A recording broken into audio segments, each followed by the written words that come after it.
صحیح ہے، جس کو ڈاکٹر اپنی تجویز کر سکتے ہیں۔ اب اسلام نے یہاں پر سزا نہیں مرتب کی، اثر ہوگا یا نہیں ہوگا؟ سوال ہے میرا، اثر ہے، اس کا مطلب یہ ہوا کہ جہاں پر یعنی اجازت اگر بالفرض ہے لیکن اثر وضعی ہے، صحیح ہے، یعنی اس کا اثر مرتب ہو رہا ہے۔ اب آپ ذرا سا فیصلہ کیجئے، آپ کسی ایسی پارٹی میں گئے ہیں جہاں پر آپ بچ بھی سکتے ہیں، نہیں بچ سکتے، مثلا جیسے آج کل ہمارے یہاں فیشن ہوتا چلا جا رہا ہے، کہاں پر شادی بیاہ میں آپ دیکھ لیجئے تو مسلمان تلاشتا ہے ویجیٹیبل کہاں پر ہے نا، جبکہ وہ جانتا ہے بنانے والا، اس کے اہتمام کرنے والا، کمال تو یہ اہتمام کرنے والا بھی کون ہے؟ اب ایسا شخص مرتب ہے، اس کے اوپر سزا یا نہیں ہے؟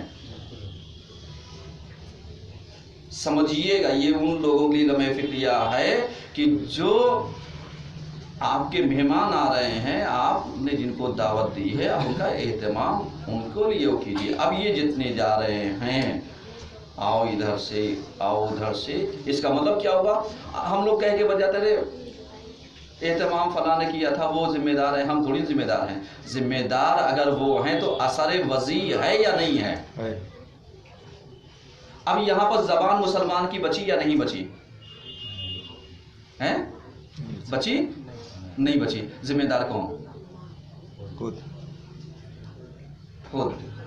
اب اس کے بعد اس کی نماز قضا ہونے لگے، کہے گا صاحب رات میں دیر سے سوتے ہیں، اب یہ بھول گیا کہ پیٹ میں گیا کیا ہے، بھول گیا نا، صبح کی نماز قضا ہونے لگی، توبہ کیوں نہیں کیا؟ طہارت کیوں نہیں کی؟ نفوس کو طاہر کیوں نہیں بتایا؟ پیغمبر کس لیے آیا تھا؟ نفسوں کی طہارت کے لیے، پاکیزہ بنانے کے لیے، اور ہم نے پیغمبر کو ہی کیا کیا؟ الٹے لا کر کے ایک کٹگھرے میں سوالیہ نشان بنا کر کے کھڑا کر دیا، صاحب پیغمبر کون ہے؟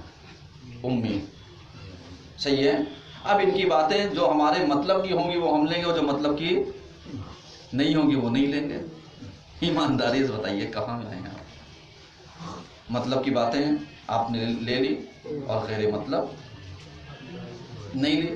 پیغمبر نے امانت داری کو امانت برقرار رکھنے میں ثواب رکھا یا نہیں رکھا؟ رکھا۔ اور ہم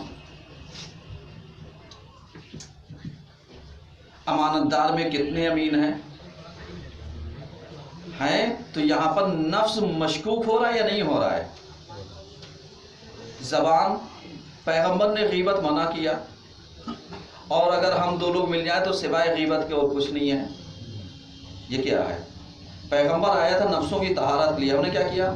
زبان کا ذائقہ بڑا مزہ آ رہا ہے فلاں کی برائی کرنے میں، کتنا مزہ آ رہا ہے۔ ہم نے اپنا یعنی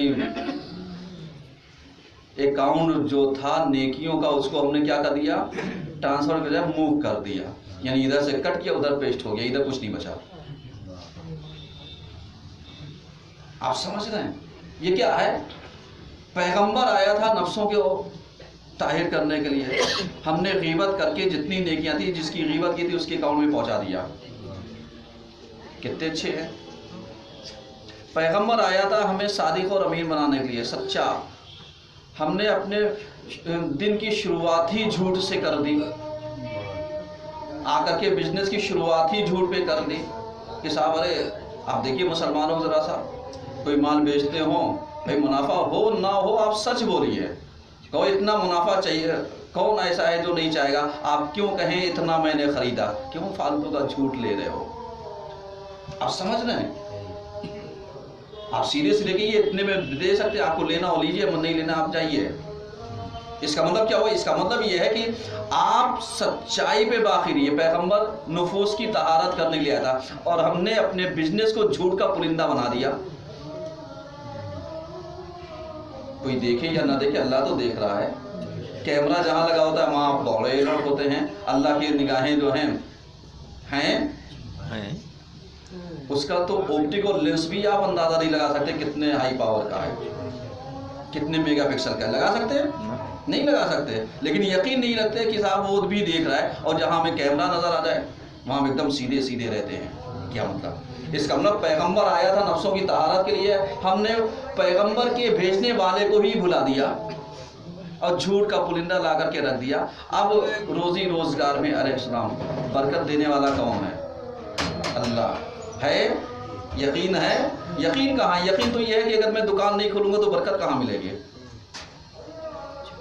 اگر میں اٹھوں گا نہیں تو برکت کہاں سے ہوگی؟ اگر میں جاؤں گا نہیں تو برکت کہاں سے ہوگی؟ اگر میں کام پہ نہیں جاؤں گا تو روزی کہاں سے ملے گی؟ سچ ہے، آپ کوشش کیجئے، لیکن کوشش کرنے کا مطلب یہ نہیں کہ واجبات ترک کر دیجئے۔ سمجھ رہے ہیں؟ کوشش کرنے کا مطلب کہ جس طریقے سے آپ اپنے کاؤنٹر سے کھانے کے لیے اٹھ سکتے ہیں، ایسے ہی آپ نماز کے لیے بھی اٹھ سکتے ہیں، لیکن نماز کے لیے نہ اٹھنا اس بات کی دلیل یہ ہے کہ کھانا اہمیت رکھتا ہے، نماز اہمیت۔ ایک سلوات پڑھیے سب مل کر۔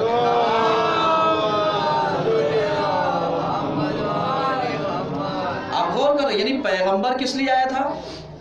پاکیزہ بنانے کے لیے۔ ہم نے دین کو اتنا لیا جتنی میری ضرورت تھی، اتنا ہی تو لیا۔ کاش وہ پاکیزہ دین جو پیغمبر ہماری کامیابی کے لیے ہمیں دینا چاہ رہا تھا کہ مؤذن لاکھ چلاتا رہے حیا علی الصلاح حیا علی الفلاح، صحیح ہے، نماز کی طرف دوڑو، کامیابی کی طرف دوڑو، تو ہم نے نماز کو کامیابی کب مانا؟ مؤذن لاکھ چلاتا رہے حیا علی الفلاح، آؤ کامیابی کی طرف، آؤ کامیابی کی طرف، ہم جا کہاں رہے ہیں؟ اور کتنے تو ایسے ہو گئے ہیں جو خالی جمعے والے ہو گئے ہیں۔ ایک سلوات پڑھیے سب مل کر۔ سمجھ رہے آپ؟ جمعے والے نہ بنیے، جمعے کا والے سے مولانا صاحب ہیں، ہم آپ کو بھی نہیں کہہ رہے، مولانا صاحب ہیں، لیکن آپ ٹائم نکالیے تھوڑا سا، جماعت کے کسی بھی ایک دن دو دن آپ اپنی شکل، آپ کی نورانی شکل مولانا صاحب کو بہت عزیز ہے، آپ اپنا دیدار تو کرائیے کم سے کم، تاکہ اللہ کے گھر میں نورانی شخصیتوں کی آمد تو رہے، کیونکہ پیغمبر کس لیے آیا ہے؟ نفسوں کی طہارت کے لیے۔ جب نفس طاہر ہوگا تو نورانیت کہاں پر چھائے گی؟ چہرے پر، اور اس چہرے کو بہتر بنانے کے لیے ہم نے نور کا سہارا لیا یا میک اپ کا؟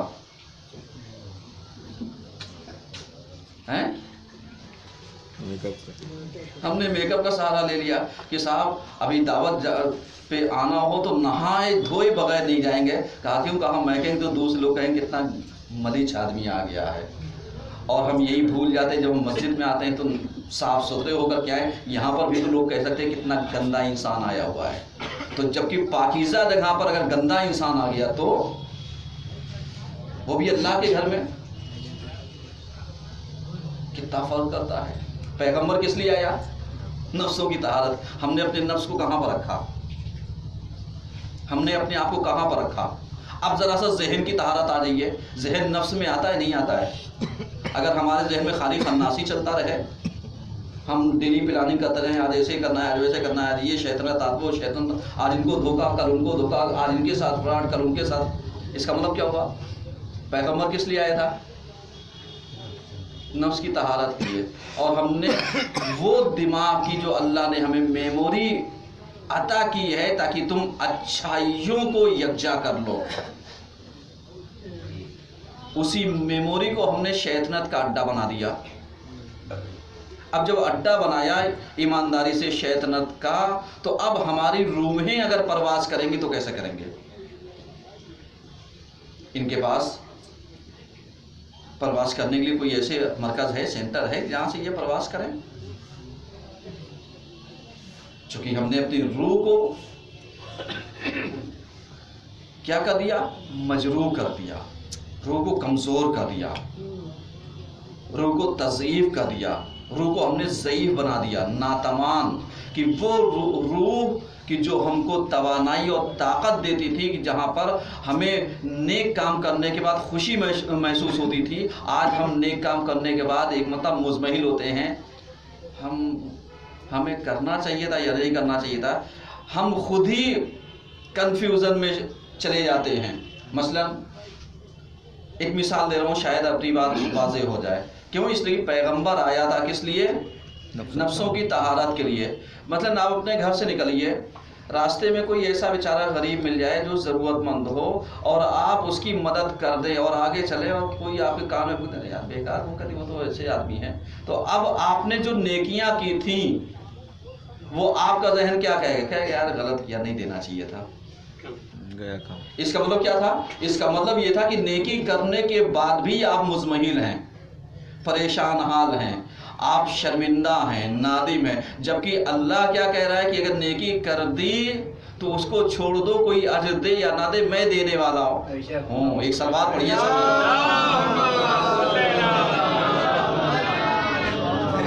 آپ غور کر رہے ہیں؟ اب جب اتنا کمزور نفس اور اتنی کمزور روح ہوگی تو یہ جو فربا جسم ہے اس کے اندر طاقت کہاں سے آئے گی؟ آج ہم سوچتے ہیں اگر باڈی بلڈر ہو گئے تبھی طاقتور ہوں گے، نہیں، اگر کمزور بھی ہیں اور روح مضبوط ہے پھر بھی طاقتور ہیں، اور اگر باڈی بلڈر ہیں اور روح کمزور ہے پھر آپ طاقتور نہیں ہیں۔ آپ اس چیز کو سمجھیے کہ مطلب پیغمبر آیا ہے روحوں کو مضبوط بنانے کے لیے، طہارت کے لیے۔ وَيُزَكِّيهِمْ وَيُعَلِّمُهُمُ الْكِتَابَ وَالْحِكْمَةَ۔ پیغمبر آیا کتاب اور حکمت کی تعلیم دینے کے لیے۔ کون سی کتاب؟ قرآن۔ اتنے سب ہیں ماشاءاللہ۔ پرسنٹیج ذرا سا بتائیے، کتنے لوگ صبح یا صبح نہ کہہ کے روزانہ قرآن کھولتے؟ پرسنٹ ہے اتنے میں؟ یہ لے کے وہاں تھا کیوں؟ پیغمبر آیا ہے وَيُعَلِّمُهُمُ الْكِتَابَ وَالْحِكْمَةَ، اور یہی ماں باپ جو کتاب یعنی جو کتاب خدا ہے اسے کھلوا نہیں پاتے، لیکن بچے کو مار مار کر کے ہوم ورک ضرور کراتے ہیں اسکول کا۔ کراتے نہیں کراتے ہیں؟ کیوں؟ کیونکہ ٹیوٹر کے پیسے جاتے ہیں، کیونکہ اسکول کی فیس جاتی ہے۔ جو اللہ نے اتنی بڑی زندگی دے رکھی، وہاں پر جہاں بچے کو دو چیزوں کے لیے سختی کی جا سکتی ہے، یہ قرآن پڑھنے کے لیے سختی نہیں کی جا سکتی۔ کیوں؟ اس لیے کہ یہاں پر اللہ نے یہ نہیں کہا صاحب اس کو وہ کرو۔ اب آپ ذرا سوچئے گا، لمحہ فکریہ، پیغمبر چاہتا ہے وَيُعَلِّمُهُمُ الْكِتَابَ وَالْحِكْمَةَ، کتاب اور حکمت کی تعلیم دے، اور ہم خود ہی نہیں پڑھتے، بچہ کیا پڑھے گا؟ اور ٹیوٹر اگر ہم نے لگایا ہے تو دنیاوی کتابوں کے لیے، دینی کتابوں کے لیے مکتب میں بھیجنے کے بعد وقت نہیں ہے، اور مکتب کے پڑھانے کے لیے مولانا صاحب کے پاس وقت نہیں ہے۔ صحیح ہے نا؟ تو اب الزام بھی مولانی صاحب پہ آئے گا کہ صاحب ہم نے ان سے کہا میرے گھر میں ٹیوشن پڑھا دیے، اتفاق سے مولانا علمدار ٹیوشن پڑھاتے ہی نہیں ہیں۔ سمجھ رہے ہیں؟ کیوں؟ اس لیے کہ مولانا علمدار کو ایک ٹیوٹر نہیں بننا ہے کہ جب آپ کے گھر پہنچے تو معلوم دیا ارے بچے کے سر میں درد ہو رہا ہے مولانا صاحب آج نہیں کر پڑھائیے گا، اور اس کے بعد اگلے دن مولانا صاحب نہیں آیا، آپ آئے نہیں، اس کا مطلب کیا ہوا؟ آپ نے 200-400 روپے میں مولانا علمدار کو خرید لیا، تو ضمیر بیچنے والے تو ہم نہیں ہو سکتے۔ آپ کو پڑھانا ہے، دروازہ کھلا ہے، کہاں کا؟ مکتب کا، مدرسہ کا، کلاسز کا، یا اس کے علاوہ ایک دروازہ ہم نے اور بھی اوپن کر رکھا تھا کہ آپ 10 لوگوں کا ایک بیچ بنائیے، گروپ بنائیے، جو پڑھنا چاہیے ہم پڑھائیں گے۔ آپ نے بنایا نہیں، مولانا نے پڑھایا نہیں۔ سمجھ رہے ہیں؟ اس کا مطلب کیا ہوا؟ اس کا مطلب یہ ہوا کہ کمزوری کہاں پر ہے؟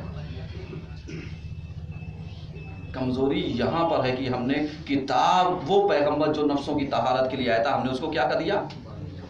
ہم نے اس کے اوپر توجہ ہی نہیں کی۔ توجہ کی ہوتی تو ہم نے قرآن بھی پڑھایا ہوتا، ہم نے دینیات بھی پڑھائی ہوتی، ہم نے اردو بھی پڑھایا ہوتا، ہم نے سب کچھ سکھایا ہوتا۔ کاش بس اتنا یاد رکھ لینا کہ اگر بخشش کے لیے تمہاری یہ بیٹے اور بیٹیوں کی ڈگریاں اگر قبر میں آپ کے ساتھ رکھوا دے اور بخشش ہو جائے تو بتائیے.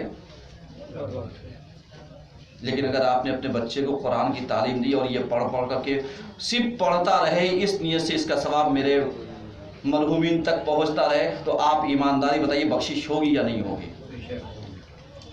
فیصلہ آپ کیجئے کہ آپ نے کوشش کس کے لیے کی. ساری کوششیں دنیا کے لیے، آخرت کے لیے کیا کیا؟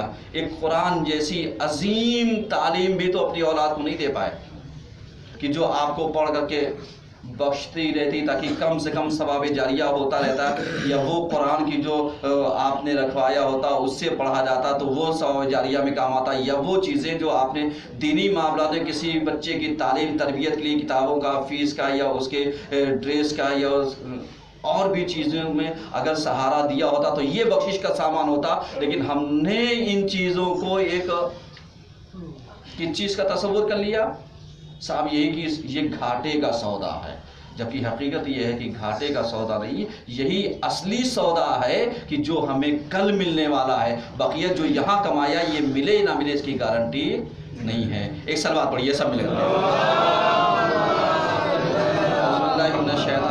بسم اللہ الرحمن الرحیم.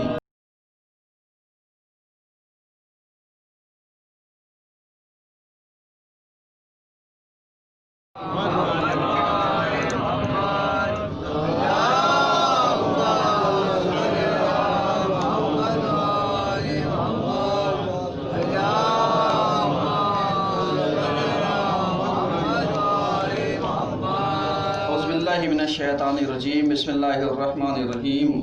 الحمدللہ رب العالمین والصلاة والسلام علی اشرف الانبیاء والمرسلین. اما بعد فقد قال الصادق علیہ السلام کمال المؤمن فی ثلاثۃ خصال: الفقہ فی دین والصبر علی النائبہ والتقدیر فی المعیشہ. صلوات رحمت عزیزان گرامی، آج کے دوسرے خطبے میں سلسلے مباحث کو آگے بڑھاتے ہوئے ہماری گفتگو اس عنوان کے اوپر جاری ہے کہ امام صادق علیہ السلام کے نزدیک زندگی کیا ہے. حضور والا، جب تک ہم زندگی بسر کرنا اور زندگی گزارنا نہیں سمجھیں گے تب تک اچھی اور بری زندگی کا لطف ہمیں نہیں مل سکتا. اب ہمیں کیسے پتہ چلے گا کہ کس کے نزدیک، کس معصوم کے نزدیک ایک بہترین زندگی کا معیار کیا ہے؟ سمجھ رہے ہیں؟ اور خاص زندگی بسر کرنے کا معیار جو امام نے دیا، اگر وہ چیزیں ہمیں یاد ہوں، ہمارے ذہن نشین ہو، ہمارے پاس خود کا بنایا ہوا اپنا سسٹم اور چارٹ ہو کہ ہمیں کیا کرنا ہے، کیا نہیں کرنا ہے، کس طریقے سے زندگی بسر کرنی ہے، کس طریقے سے زندگی بسر نہیں کرنی ہے، ہم کیا کر سکتے ہیں، کیا نہیں کر سکتے ہیں، تو یہ چیزیں اگر ایک سسٹمیٹک وے میں ہو تو امام کا چاہنے والا ایک بہترین زندگی کیا کر سکتا ہے؟ بسر کر سکتا ہے. جیسے ہم نے مثال دی، اور مثال بار بار اس لیے دے رہا ہوں تاکہ ٹوکا ہر ہفتے ملتا رہے کہ آپ کی لائف کتنے سسٹمیٹک وے میں گزر رہی ہے. اس کا اندازہ آپ کی صورت سے نہیں ہوتا بلکہ آپ کے اتارنے کے طریقہ جو چپل کا ہے اس سے اندازہ ہو جاتا ہے کہ آپ کی لائف کیسی ہے. سمجھ رہے ہیں؟ کیوں؟ اس لیے کہ ہم نے بہت سارے انسانوں کو دیکھا کہ جن کو صحیح طریقے سے چپل بھی اتارنے کا سلیقہ نہیں. ان کے گھر کو جا کر کے دیکھ لیجئے کہ جیسے انہیں یہ خیال نہیں کہ ہمیں اسے مرتب رکھنا ہے یا تمیز رکھنا ہے یا صاف رکھنا ہے یا کیا کرنا ہے کیا نہیں کرنا ہے. اسی طریقے سے جا کر کے دیکھو کہ یہ اپنی خود پرسنل لائف میں بھی کتنے غیر ذمہ دار ہیں. اس کا آپ اندازہ نہیں لگا سکتے. امام نے کہا اور اس کے بعد ہم نے اسی طریقے کو امام کے حوالے سے اس نظریے سے لیا کہ صاحب عظمت خالی بتانے کی کوشش کی کہ صاحب جو فرش اعضاء پر آئے گا اس کی عظمت کیا ہے کہ امام جوتیاں سیدھی کرتے ہیں. ہم نے اس نظریے کو لیا، جبکہ پلٹ کر کے یہ دیکھتے کہ امام ہمیں سلیقہ سکھانا چاہتے ہیں کہ اگر غیر مرتب ہو کر کے آئے ہو تو کم سے کم مرتب ہو کر کے جانا. آپ غور کر رہے ہیں؟ یعنی اگر تمہاری زندگی میں الجھاؤ ہے تو کم سے کم یہاں پر یہ ساری چیزیں لے کر کے جانا. ایمانداری بتائیے، ادا خانہ ہماری نظر میں کیا ہوتا ہے؟ ایک درسگاہ ہے، کوئی شک ہے؟ نہیں. کتنے ادا خانوں میں آپ نے لائبریری دیکھی؟ درسگاہ کا مطلب کتابوں کا موجود ہونا، لائبریری کا پایا جانا کہ اگر کوئی کنفیوژن ہو تو وہیں کتاب اٹھائیے دیکھ لیجیے، کوئی سوال کرنا ہو وہیں اپنا کر لیجیے. کتنی جگہوں پر دیکھا؟ نہیں دیکھا. اس کا مطلب پھر زبانی دعویٰ ہے نا کہ ہمارے یہ درسگاہ ہے. اگر عملی دعویٰ ہوتا تو کم سے کم ہمارے یہاں کے اذا خانوں میں اور امام بارگاہوں میں جو درسگاہ مکتب حسینی ہے، یہاں پر کتابیں مرتب ہو کر کے اہل بیت کی نشر و اشاعت، یعنی ہم عملی اور ہم کرداری دونوں طریقے سے ہوتی ہے. یعنی کردار ہمارا بولتا، کتاب ہماری سامنے رہتی ہے کہ جو ہم نے پڑھا اس میں سے جائیے دیکھیے. ایک شوق پیدا ہوتا ہے یا نہیں ہے؟ آج ہمیں کتاب اس قوم کے معیار کو کیا کہیں جو کتابیں خریدتی ہے اور پڑھ کر کے ردی داموں میں بیچ دیتی ہے. بیچتی نہیں بیچتی ہے، بیچتی ہے. اس سے کیا توقع کی جا سکتی ہے لائبریری بنائیں گے؟ آپ غور کر رہے ہیں؟ کیوں؟ اس لیے کہ انسان یہ کہتا رہے اب اس کی ضرورت کیا، تو ہم پڑھ چکے کیا ساری کتابوں کے فارمولے تمہارے ذہن میں رہ گئے؟ کبھی ضرورت پڑے گی دیکھنے کے لیے. اسی لیے وہ قوم ہمیشہ ترقی کرتی ہے جن کی زندگانی زبانی نہیں ہوتی، عملی ہوتی ہے. اور عمل کے لیے یعنی سنی ہوئی باتیں نہیں ہوتی ہیں، پڑھی ہوئی باتیں ہوتی ہیں. کیونکہ جب پڑھی ہوئی باتیں ہوتی ہیں تو اس سے فکریں کھلتی ہیں، لیکن جو سنی ہوئی باتیں ہوتی ہیں کبھی کبھی مزاج پر جب بار گزر جاتی ہے تو اس کو دل قبول کرنے کے لیے وہ بات تیار نہیں ہوتا. لیکن اگر خود سے پڑھتا ہے تو وہاں پر بار نہیں ہوتی، وہاں پر انسان یہ سوچتا ہے کہ نہیں یہ چیز ایسے ہے، اس کا مطلب ہم غلط تھے. آپ غور کر رہے ہیں؟ اب اگر امام کے نزدیک بہترین زندگی کا معیار کیا ہے؟ معیار یہی ہے کہ آپ اپنی زندگی کو بہتر بنائیے. اسلام نے معیار دیا کہ آپ سلیقے سے ایک تہذیب اور تمیز اور جو شرافت کا جامہ ہے آپ اسے پہنیے. آج ہم نے فیشن کے نام کے اوپر کیا کیا؟ اسلام نے جتنی چیزیں چھپانے کے لیے دی تھی ہم نے کاٹ کے اتنی چیزیں عیاں کر دی اور اس کو فیشن کا نام دے دیا. اس کے بعد سوچتے ہیں زندگی میں برکت رہے گی. میاں جب پہناوے پہ آپ نے اپنے ہاتھوں سے چاقو چلا دیا، مشین چلا دی، فیشن پہ کے نام کے اوپر یہاں کٹ وہاں کٹ وہاں کٹ ہے، کتنا اچھا. اور اگر یہی کہ کوئی غریب پیون لگا کپڑا پہن آ جائے تو کتنے اچھی ہو. کوئی غریب پھٹا ہوا کپڑا پہن کے چلا آئے تو پھر نگاہیں یہ دو رنگی کیسی ہو جاتی ہیں کہ ایک کا امیر کا بھی کپڑا پھٹا ہوا ہے، غریب کا بھی کپڑا پھٹا ہوا ہے، لیکن آپ کے دیکھنے کا نظریہ امیر آئیے یہ کتنے فیشنیبل ہے اور وہ بیچارہ کتنا غریب ہے آتے ہوئے کون سی دوغلی پالیسی ہے؟ ایسے انسان سے توقع رکھ سکتے ہیں کہ یہ امام صادق علیہ السلام کی بہترین زندگی کا نمونہ رہے گا؟ آپ غور کر رہے ہیں؟ امام نے کہا قاعدے کا کپڑا پہن کر کے آئیے، نماز میں آئیے تو کم سے کم ایسا مناسب کپڑا پہنیے کہ آپ جب سجدے میں جائیں تو آپ کی کمر نہ دکھے. صحیح ہے؟ اور اسی چیز کو ستر کہا گیا